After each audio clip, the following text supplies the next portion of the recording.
এসো এসো, প্লেনের টিকিট মাত্র 500 টাকা। সস্তা হলো, প্লেনের টিকিট সস্তা হলো, মাত্র 500 টাকা। এসো এসো, যেখানে ইচ্ছা সেখানে যাও, প্লেনে বসে ফ্রিতে খাও। সস্তা হলো, প্লেনের টিকিট সস্তা হলো, মাত্র 500 টাকা। যেখানে ইচ্ছা সেখানে যাও, প্লেনে বসে ফ্রিতে খাও। এই, তুই আমার কানের কাছে দাঁড়ায় দাঁড়ায় চিচাস না তো। যা তার চেয়ে দেখ গা প্লেনের পেট্রোলটা ভর্তি করা হয়েছে কিনা। আর শোন, বাথরুমের জলটাও একবার চেক করে নিবি। সেদিন হেগে আর ছুঁচার জল ছিল নাই মাঝ আকাশে। যা এগুলা সব চেক কর গা। এখানে এমনিতেই দমে ভিড় হয়েছে, আর এখানে দাঁড়াই দাঁড়াই তোকে প্লেনের টিকিট বেচতে হবে নাই। যা যা যা। ঠিক আছে ওস্তাদ, যাচ্ছি।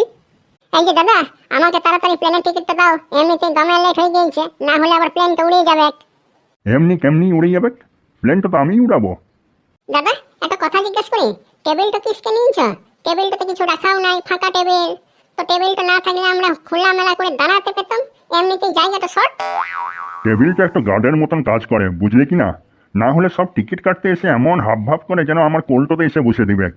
তাতেই টেবিলটা রাখি, যাতে আমার থেকে অল্প ডিস্টেন্সটা মেনটেন থাকে, বুঝলে কি না? ও তা দাদা, বলছিলাম তাহলে তুমি প্লেনটা উড়াবে নাকি? তা অত মোটা ভারী বড় প্লেন, তো তুমি শুটকি মাছের মতন চেহারা তোমার, তুমি প্লেনটা উড়াতে পারবে? তো তুমি আবার কারুর ঘরের বিছানাতে প্লেনটাকে ল্যান্ডিং করাই দিও না। তোমাকে তো দেখে মনে হচ্ছে তুমি এক কাটা উপরে হবে সবার থেকে। তোকে বেশি ভাঁজতে হবে নাই। তুই কি নিতে এসছিস সেইটা বল। নিতে আবার কি আসবো? তুমি কি চাল ডাল বিক্রি করো যে তোমার কাছে চাল ডাল নিতে আসবো? তুমি প্লেনের টিকিট বিক্রি করো, প্লেনের টিকিটই নিতে এসছি। কই দাও দাও, আমাকে ইকোনমি ক্লাসের টিকিটটা দাও। ওই 1000 টাকার টিকিটটা দিও না, আমাকে 500 টাকার টিকিটটাই দাও, যেটা ইকোনমি ক্লাস না কি বলে না একটা, ওইটা দাও। কেমন কেমন সব লোক চলে আসে এখানে। এখন হাওয়াই চপ্পল পরা লোকগুলাও বলছে হাওয়াই যাত্রা করবো। এ ঘাটের মোড়া, তুই কাকে কথা শোনাচ্ছিস বে? তুই কি নিজে করোড়পতি আরবপতি খানদান থেকে এসেছিস নাকি? অন্যকে রেসপেক্ট করতে শেখ। Give respect and take respect. তুই কেন এত খেপছিস বে? আমি তোকে কিছু বলেছি? আমি বললাম হাওয়াই চপ্পল পরা লোকগুলাও হাওয়াই যাত্রা করবে। ভালো করে তাকাই দেখ, তুই তো জুতা পরেই চলে এসেছিস। ওহো নো, ভুলে গেছি প্লেনে চাপার এক্সাইটমেন্টের চক্করে। তুই আমাদের এয়ারপোর্টে জুতা পরে চলে এসেছিস? জানিস না আমাদের এয়ারলাইন্সের নিয়ম, এখানে জুতা পরা অ্যালাউ নয়। তা বলছিলাম তোমাদের এখানে জুতা পরাটা কেন বারণ? আমাদের বস, মানে এই এয়ারলাইন্সের মালিক, তার দুটা পা নাই। তার জুতা পরার খুব শখ, কিন্তু পা নাই বলে পরতে পারে না। সেই জন্য সে নিয়ম বানাইছে, এই এয়ারলাইন্সের কোনো প্লেনে চাপতে গেলে তাকে চটি পরে চাপতে হবে। আমার সব সময় ভিআইপিদের মতন জুতা পরে চলার অভ্যাস, আমি কি করে চপ্পল পরে চাপবো প্লেনে? আমি সাধারণ মানুষদের মতন চপ্পল পরে প্লেনে চাপতে পারবো না। আমি ভিআইপি বটি, আমার জুতা লাগবে কেই। হ্যাঁ, কি একেবারে ভিআইপি এলেন? ভিআইপি তোদের মতন জুতা পরে ঘুরতে ভালো লাগে বললে তো হবে নাই। এই এয়ারপোর্টে জুতা পরে ঘুরলে 500 টাকা জরিমানা। তাহলে এখন আমি কি করব? বাইরে গিয়ে কি চপ্পল কিনে আনবো? তা করতে তো আমার ফ্লাইট তো উড়ে যাবে। বাইরে কেন যাবে? হাওয়াই চপ্পল আমরাও তো বিক্রি করি, টেনশন কেন লিছ?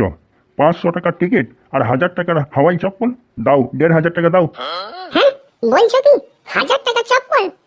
দাদা বলছিলাম এই এয়ারপোর্টটা কি পৃথিবী গ্রহের বাইরে অবস্থিত নাকি, যে 1000 টাকার হাওয়াই চপ্পলের বলছো দাম? আবে গাধা, তুই এয়ারপোর্ট থেকে চপ্পল নিচ্ছিস, রেলওয়ে স্টেশন থেকে লয়। ও, আমি তো আবার জিএসটি তো বলতে ভুলে গিয়েছিলাম। 500 টাকার টিকিট, 1000 টাকার চপ্পল প্লাস জিএসটি আছে। প্লেনে আবার কবে থেকে জিএসটি লাগতে শুরু করলো? হ্যাঁ, তোমাদের এগুলো চক্রান্ত বটে, যাতে মিডল ক্লাসের মানুষজন প্লেনে চাপতে না পারে। আচ্ছা আচ্ছা, তোমাকে এত প্রতিবাদ করতে হবে না। বলো, তুমি বলো তো দেখি, প্লেনে করে এয়ারপোর্টে নামবে নাকি ডাইরেক্ট তোমার ছাদে নামবে? ও, এইরকম সুবিধা আছে নাকি? তা আগে বলো। তাহলে এক কাজই করো, এয়ারপোর্ট থেকে আমার ঘরটা আরো ঘন্টা চারেক দূরে, তাহলে আমাকে একেবারে ঘরের ছাদেই নামাই দিবে। ঠিক আছে ঠিক আছে, সেটা কোনো ব্যাপার না। আমরা হোম ডেলিভারি ল্যান্ডিং করে দেবো একেবারে তোমার বাড়ির ছাদে, নো প্রবলেম। সেটা নিয়ে কোনো টেনশন নেবার কারণ নেই। এই নাও, নাও নাও, তোমার প্লেনের টিকিট নাও। দাও এবার 2500 টাকা দাও। হ্যাঁ এই লাও তোমার 2500 টাকা, লাও লাও লাও লাও। এবার জলদি করে প্লেনে বাকিটা লাগাও তো দেখি। আমার বড় গরম লাগছে, প্লেনে জলদি করে ভালো একটা সিট দেখে বসাও আমাকে, জানলার ধার দেখে। আর গরমে দাঁড়াই থাকতে লাগছি, এবার প্লেনের এসিতে অল্প অ্যাশ করি। পাগল নাকি? এখন বাকি প্যাসেঞ্জারগুলোর টিকিট কাটি, ততক্ষণে তুমি ওয়েটিং রুমে গিয়ে প্লেন ছাড়ার অপেক্ষা করো। ওকে ঠিক আছে। বাহ, ওয়েটিং রুমটা বড় সুন্দর তো, বেশ কমফোর্টেবল চেয়ারগুলোও বটে। শুধু মুখের সামনে এই ডাস্টবিনটা রাখা আছে, এইটাই মহা মুশকিল, বড় গন্ধ আসছে। এবার নেক্সট, সামনে আসুন। ইকোনমি ক্লাসের টিকিটটা দেন, ওই যে 500 টাকা না কত দাম বটে, ওইটা দেন ওইটা দেন। অত হাত পা লড়াই বলার কিছু নাই, আমি এমনিতেই দেবো। অত হাত পা লড়াবার কি আছে? ঠিক করে দাঁড়ান। আমার পেছন দিকে গোটাচ্ছিস কেন রে? তুই কি ঘরে মা বোন নাই? যাব বাবা, আমি আবার গুতালাম কখন? আমি তো অল্প ঢলে পড়েছিলাম, ঘুম পেয়েছে বড়। এই এই, এখানে একদম গুতাগুতি করবেন নাই। যা গুতাগুতি করার নিজের ঘরের বিছানায় করবেন। যান যান। একদম চুপচাপ দাঁড়াই থাকবি। এইবার যদি আমার গায়ে টাচ লেগেছে না, তোকে দেখাবো মজা। এই তুই পিছনে পিছাই দাঁড়া, আমি এক হাত জায়গা রেখে তারপরে দাঁড়াবো। তো ওই এক হাত জায়গার মধ্যে আমাকে ঢুকতে দাও। মগের মুলুক বটে। আগে অতই যদি দাঁড়াবার ইচ্ছা, তাহলে ভোর থেকে লাইন দিতে পারতিস। আমাকে ইকোনমিক ক্লাসের টিকিটটা দেন, যেটার প্রাইস ওই 500 টাকা। ওস্তাদ ওস্তাদ, একটা সমস্যা হয়ে গিয়েছে। কেন, কি আবার হলো? ওস্তাদ বলছিলাম, প্লেনের একটা ইঞ্জিন ঘুরছে না, জাম হয়ে গিয়েছে। ও, ইঞ্জিনটা ঘুরছে নাই, জাম হয়ে গেছে? তাহলে এক কাজ কর, ইঞ্জিনটা খুলে আমার ঘরের ওই টেবিল ফ্যানটা আছে নাই, ওইটা এনে লাগাই দে। হত ছাড়া, ইঞ্জিন তো ঘুরছে নেই, ওটা আমাকে বলার কি আছে? ওটা একটা মেকানিককে ডেকে এনে ঠিক করাইলে সবই কি আমাকে বলে দিতে হবে নাকি? তারপরে তোরা করবি? তোরা কিসের জন্য আছিস? তোরা ওগুলো দেখতে পারিস? ঠিক আছে ওস্তাদ, আমি মেকানিককে দেখছি গা। তোমার প্লেনটার যে অবস্থা দেখছি, এটা আবার কারো ডাইনিং ঘরে ঢুকিয়ে যাবে নাই তো? ও নিয়ে তোমাদেরকে কোনো চিন্তা করতে হবে নাই। আমার 1,00,000 ঘন্টা উড়ানোর এক্সপিরিয়েন্স আছে, ও নিয়ে তোমাকে ভাবতে হবে নাই। লাও লাও, দাও তবে 500 টাকার টিকিটটা দাও তো দেখি। ওকে, ঠিক আছে, তোমার নামটা বলো তো দেখি। আমার নাম ক্যামলাকান্ত, আমাকে সবাই এক ডাকেই চিনে। অ্যাড্রেসটা বলুন। 32 নম্বর বাঁশতলা, বটতলার পাশের গলি, নাকখতপাড়া, হাটখোলা, লাটেশ্বরপুর, যেখানে রিক্সা চলে ঘোড়ার পিঠে আর পেয়ারা গাছে ওয়াইফাই ধরে। ও আচ্ছা, বুঝলাম। তো আপনার কতগুলো ছেলে মেয়ে আছে? আমি এখানে রেশন কার্ড বানাতে আসি নাই, আমি প্লেনের টিকিট কাটতে এসেছি, টিকিটটা দাও। একটু এখন মজা করার সময় নয়, মজা পরে করবে। এখন তোমার ডিটেলসটা জলদি বলো, লিখতে হবে। আমার বাচ্চা সংখ্যা একটা। ও আচ্ছা, তো আপনার বিয়ে হয়েছে? সামাল্লা, বিয়ে হয় না তো কি বাচ্চাটা কি তোর বউয়ের? তার বিয়ে হয়েছে না হয়েছে সেটা জেনে আপনি কি করবেন? আপনার কি ঘটকালিরও বিজনেস আছে নাকি? বউটা আমার বড় জাল আছে, আমি দ্বিতীয় বিয়ে কি করতেও রাজি। যখন প্রথম বউ খেতে দেবেন নেই, তখন দ্বিতীয় বউয়ের কাছে যাব। বলুন, আমার বিয়ে দেবেন? আমি ভালো ইনকাম করি, আমার ভালো ব্যবসাও আছে, পড়াশোনা তো আমি দারুণ ফাটাতে দাঁড়িয়ে ইংলিশও বলতে পারি। বলুন, আমার জন্য আছে কোনো সম্বন্ধ? স্যার, আপনি চুপ করুন। আপনি টিকিট কাটতে এসছেন, এসব কথার এখানে কোনো মূল্য নাই। শুরুটা কে করলা? তুই এতক্ষণ ধরে যা জিজ্ঞেস করছিলিস, বাচ্চা কটা বউ কটা, সেগুলোর কি কোনো মানে আছে এই টিকিট কাটার জন্য? কই দে তো টিকিটটা দে। আই নিন আপনার টিকিট, আর গিয়ে পরে ওয়েটিং এরিয়াতে অপেক্ষা করুন। যান। এত টিকিট নেবো, তার আবার কত কাণ্ড।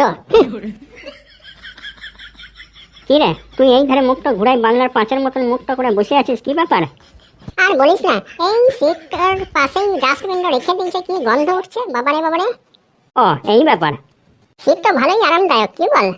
হ্যাঁ, মোটামুটি ভালোই বটে, কাজটা চলেই যাবে। নেক্সট। আমাকে আবার মেপে চলতে হয়। বলুন, আপনি কোথায় যাবেন? কোথায় আবার যাবো? উপরে যাবো। ও, উপর যমরাজের কাছে যাবার ইচ্ছা? স্যার, যত তাড়াতাড়ি সম্ভব ইয়াকে অন্য প্লেনে করে যমরাজের কাছে পাঠাই দিন।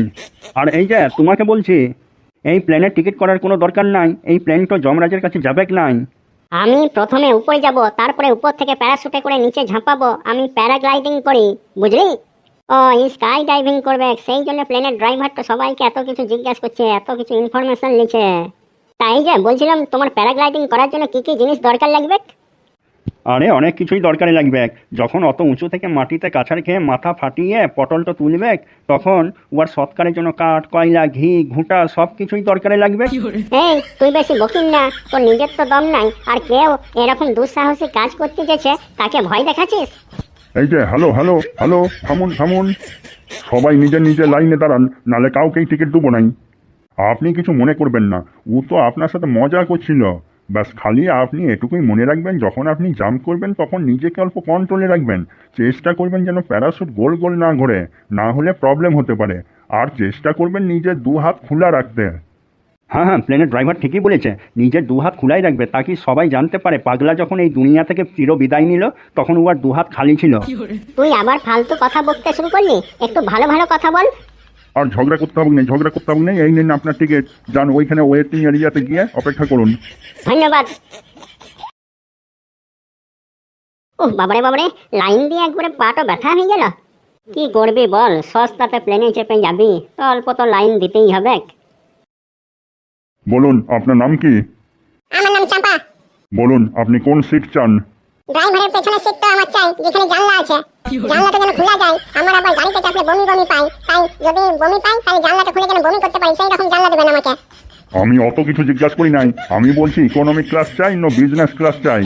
ওই যে যেটার দাম 500 টাকা, কি ওটাকে ইকোনমিক ক্লাসই তো বলে নাকি? ইকোনমিক ক্লাস চাই, ইকোনমিক। এলাও তোমার টিকিট। আর বলছিলাম যে আকাশে যদি বমি বমি পাই তো নিজের হ্যান্ডব্যাগটোর চেনটা খুললে মুখটা ঢুকাই বমি করে নিবে। প্লেনের কখনো দরজা জানলা খোলা যায় না, তারপরে ঘরে গিয়ে ব্যাগটা ধুবে। বাবা কেমন প্লেন রে, প্লেনের জানলাটাও খোলা যাবে না? দেখ এবার কখন প্লেনটা ছাড়ে।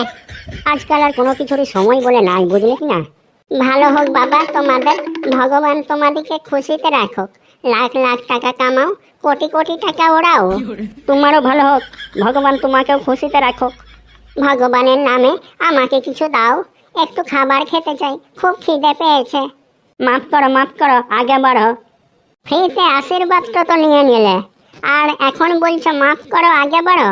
মাফ তো আমরা সারাদিন ধরেই করতে থাকি লোককে, কিন্তু এয়ারপোর্টে ভিক্ষা করতে এসে আমরা যদি মাফ করতে থাকি তাহলে খাবোটা কি?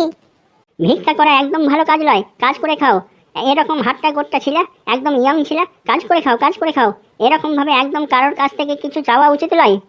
কিছু চাওয়া উচিতই যখন লয়, তখন তোমরা আমার কাছ থেকে মাপ চাইছো কেন? এই পৃথিবীতে সবাই কারোর না কারোর কাছ থেকে কিছু না কিছু চাইতেই থাকে। বিনা চেয়ে চুথে এই দুনিয়া চলতেই পারে না। জন্ম থেকে কানতে কানতে আমরা দুধ চাই, তারপরে একটু বড় হতেই প্যারেন্টসদের কাছ থেকে জামা কাপড় মোবাইল গাড়ি চাই। যখন স্কুল যাই তখন টিচার্সদের কাছ থেকে নম্বর চাই, তারপর পড়াশোনা করে চাকরি চাই, তারপর চাকরি পাওয়ার পর স্যালারি চাই, স্যালারি পাওয়ার পর একটা সুন্দর বউ চাই, বউ পাওয়ার পর বাচ্চা চাই। এই চাওয়ার ব্যাপারটা চলতেই থাকে, সবাই কারোর না কারোর কাছ থেকে কিছু না কিছু চাইতেই থাকে। তাহলে আমরা নিজের পেটের জন্য কেন চাইবো না মানুষের কাছে? না চেয়ে কি কিছু পাওয়া যায়? নাও অনেক কথাবার্তা হলো, এবার ভগবানের নামে কিছু দাও তো, খিদে পেয়েছে, রুটি খাবো।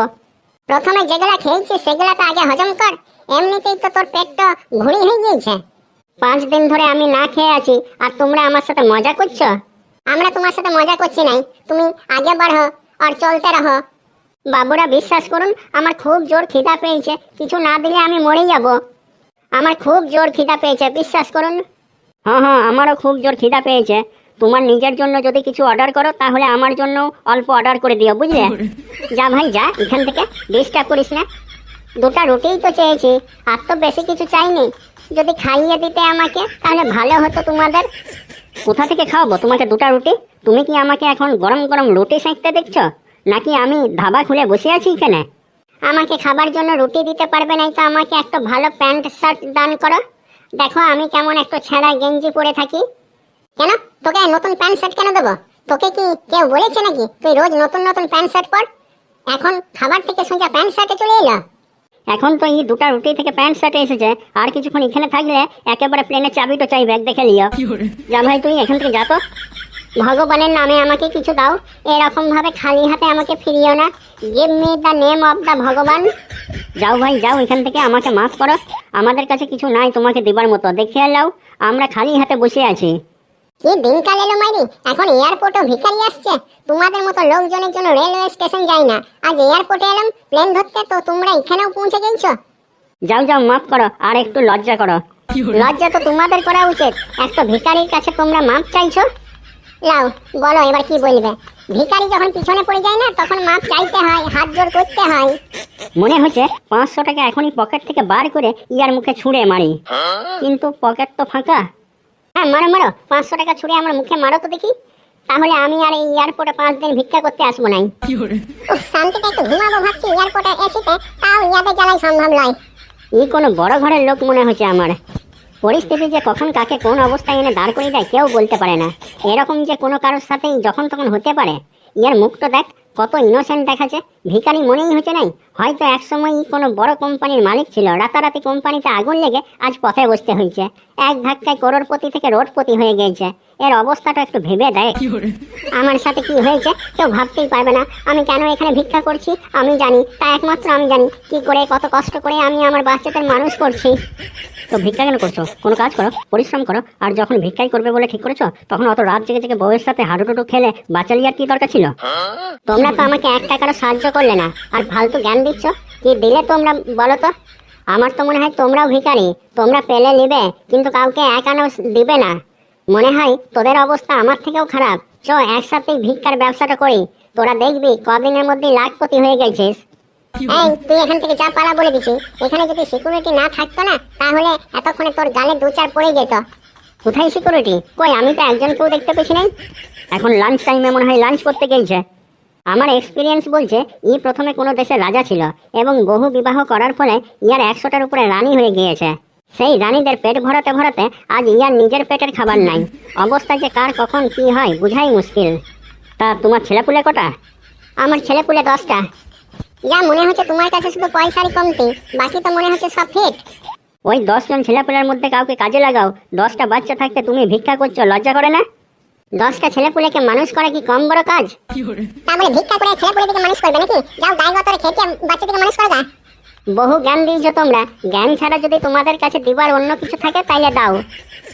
এখান থেকে চলে যা বলছি, না হলে তোকে এমন মারবো নাই, তোকে মেরে পরে দরকার পড়লে আমি ফাঁসিতে ঝুলিয়ে যাব। আচ্ছা আচ্ছা, আমাকে একটা কথা বলতো, তুই দিনে এরকম করে এমন কত টাকাই বা ইনকাম করিস? একটা ভালো দেখে মজদুরির কাজ করতে পারিস তো, তাতে পরিশ্রম থাকলেও ইনকাম তো ভালো। ভালো করে খেয়ে পরে বাঁচতে তো পারবি। তোমাদের মতো চিপসরা কঞ্জুস লোকরা কখনো কখনো যদি 1-2 টাকা দেয় তো দেয়, আর বাদ বাকি ভালো মানুষেরা মোটামুটি 50-100 টাকা করে দেয়। তাতে দিনে প্রায় 1500 থেকে 2000 টাকা হয়ে যায়।